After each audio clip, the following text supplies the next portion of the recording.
to finish off this session, I'm going to show you just a simple way of casting off. It's like a normal cast off. Just like we did a cable cast on at the beginning, I'm actually going to use a bigger needle for this.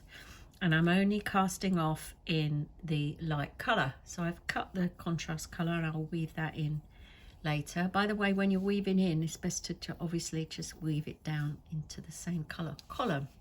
So let's give it a go with this needle. This needle is actually a 5.5 and the ones I've been working on are 4. But I don't want the cast off to be too tight. So let's see how we get on. And obviously you're still treating those stitches with the shawl as one. There are other ways of casting off brioche. One is called the Italian cast off, which is actually basically a Kitchener cast off type cast off. So Kitchener stitch is normally used for joining two sections with live stitches, but you can also use it to cast off, and as I say, in brioche it tends to be called the Italian cast off. And I think the reason for that is that there's an Italian cast on for brioche, which I demonstrate on the part 2 of the course, which I really like the cast on. It's beautiful. So this is going all right, and I'm glad I used a bigger needle because look, that's coming up quite nice there, not too tight. So let's get to the end and see how we get on. So I think a normal cast off like this is quite acceptable for brioche. I guess it depends what you're making and what you're going to be doing it with the ends.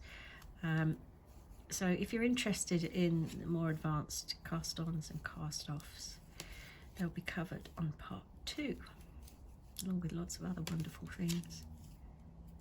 So let's get to the end of this first.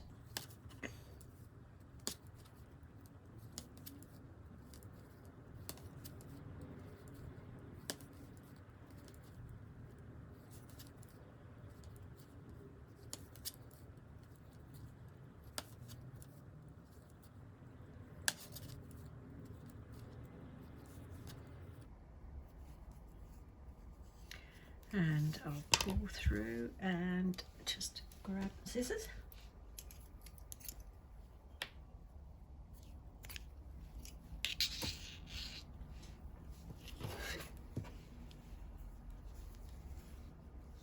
Fasten off. So there we are. So even though I have used a bigger needle, that is fine. I like that. So that is gone up from a 4 meter to a 5.5 to achieve that cast off. So if you'd have used a 4 millimeter to cast off, I think it would have been far too tight.